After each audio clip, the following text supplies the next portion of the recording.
So let's start with the office everyone thinks that they understand, the Texas governor. Now, most Texans assume the governor runs a state, makes the laws, controls the budget, and basically has the final say on everything.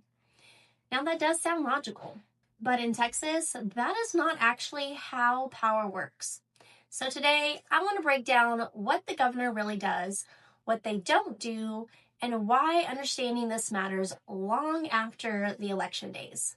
So when people hear governor, they usually picture someone who is in charge of the entire state government. Is that what you usually think? I know I did.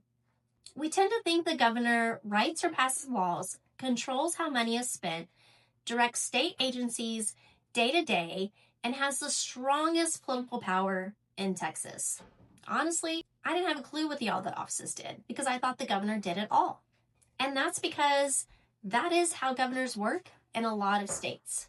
But Texas was designed differently on purpose, and we're going to get into that. So in Texas, the governor is actually not the most powerful official. The governor's real power includes signing or vetoing legislation passed by the legislature, calling special legislative sessions, appointing people to the boards, commissions, and judicial vacancies, and serving as the public face of the state. Now, that appointment power is important, but here's the key thing that people miss. Most of those appointments don't take effect immediately. They require Senate confirmation, and many boards operate independently once appointed. So the governor does not write laws, control the state budget, run agencies day to day, and direct how state funds are actually spent, because those powers are intentionally spread out across the government. Now, this isn't by accident. Texas was built with what's called a plural executive system. Instead of one powerful executive, power is divided among several independently elected offices, like the lieutenant governor, the attorney general, comptroller, and others. The idea was to prevent any one person from holding too much control. And the result? The governor has influence, but not dominance, which is why you'll often see people blaming or crediting the governor for things that are actually controlled elsewhere. Now, one of the biggest misunderstandings is thinking that the governor controls what happens once laws are passed. In reality, the legislator writes the laws, the comptroller determines available revenue, agencies enforce policies based on their own authority, and courts interpret constitutionality.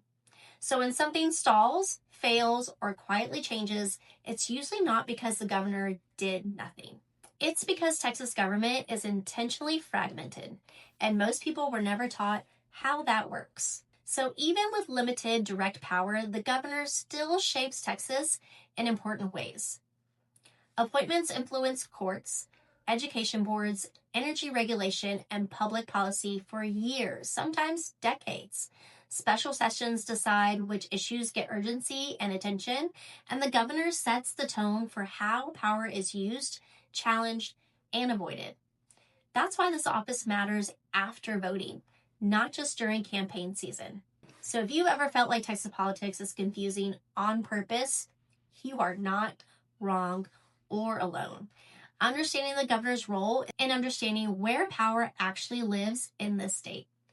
That is why I'm focusing on offices, not just candidates, so we can all make sense of how Texas really works. So if this helped clarify some things, follow along here. Be sure to like and subscribe. I'm breaking down these offices more in depth, one at a time.